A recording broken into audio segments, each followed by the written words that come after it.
Ya, baik. Terima kasih atas pertanyaan yang disampaikan.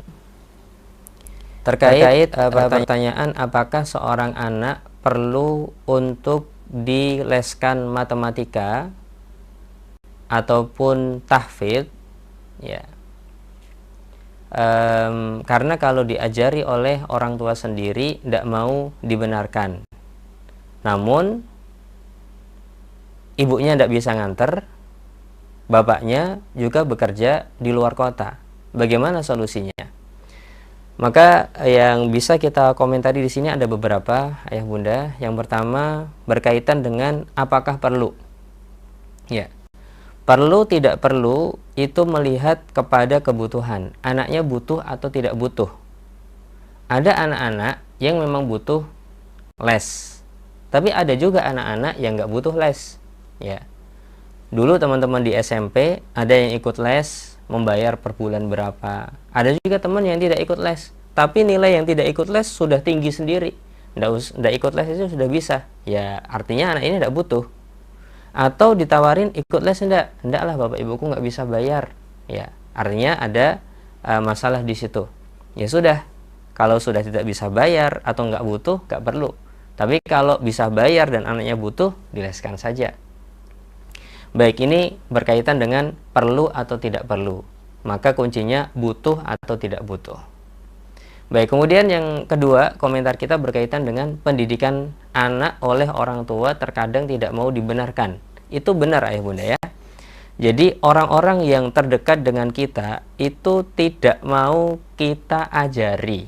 Seringkali ya. Makanya di sebagian kalam ulama, sebagian ucapan ulama, di antara orang-orang yang tidak mengambil faedah dari seorang ulama adalah anaknya sendiri, ya tukang jaganya, satpamnya, dan orang-orang yang terdekat dengannya.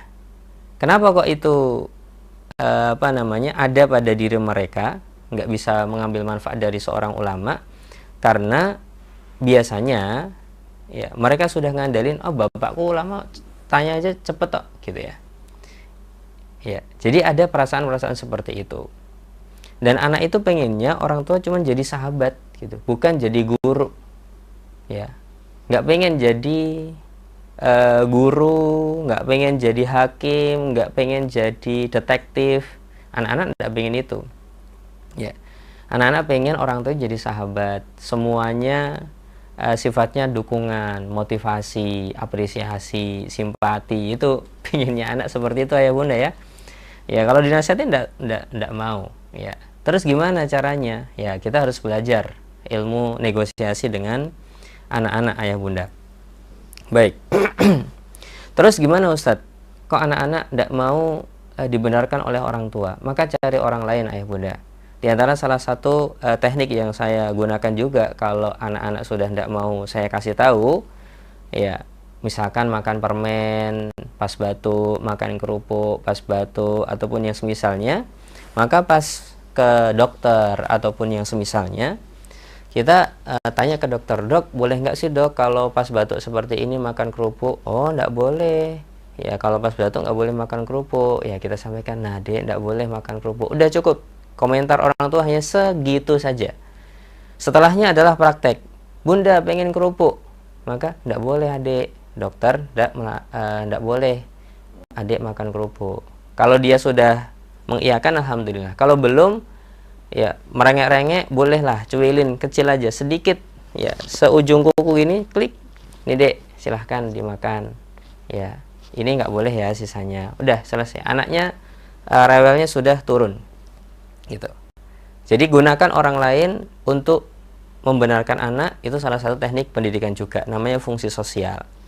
Anak saya kadang juga ikut ke masjid, rame, ditegur bapaknya nggak mau diam. Apa yang saya lakukan? Minta tolong orang yang di samping saya, mas minta tolong bilang sama anak saya. Sekali sama orang lain, anaknya diam. Ya, itu namanya fungsi sosial. Ya, saya ngelihat anak orang lain rame di masjid, ya sama juga. Ya, tinggal kita gitu, setelah anak itu melihat kita, dia akan diam. Itu namanya fungsi sosial.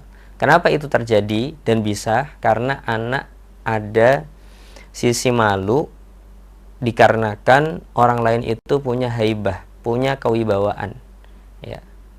Dan ini yang menjadi sumber pendidikan kita ya Bunda. Jadi memang ya pantas kalau anak tidak mau dibenarkan oleh orang tua, itu suatu hal yang wajar.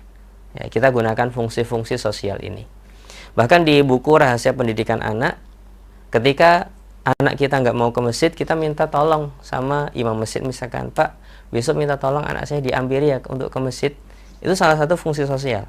Dan kita ngajak anak orang lain juga, Mas, ayo ke masjid. Itu lebih mudah masuk ke diri anak-anak daripada orang tuanya yang ngajak. Ya, kadang ada metode seperti itu yang disebutkan dalam buku-buku pendidikan. Baik, kemudian berkaitan dengan orang tuanya tidak bisa. Ya. Orang tuanya tidak bisa ngantar. Ya. Bapaknya kerja di luar kota. Ibunya punya adik bayi. Gimana ini? Ya. Maka kita bisa cari semacam orang yang bisa dipercaya, bisa ngantar anak itu, ya, dibayar. Mungkin bayarnya cuma 10.000 ataupun 20.000 untuk ngantar ke sana. Orang yang kita percaya ini diminta untuk antar jemput. Maka masalah tersebut sudah terselesaikan insyaallah taala. Wallahu taala alam bisawab. Kita masuk ke pertanyaan berikutnya. Silahkan admin.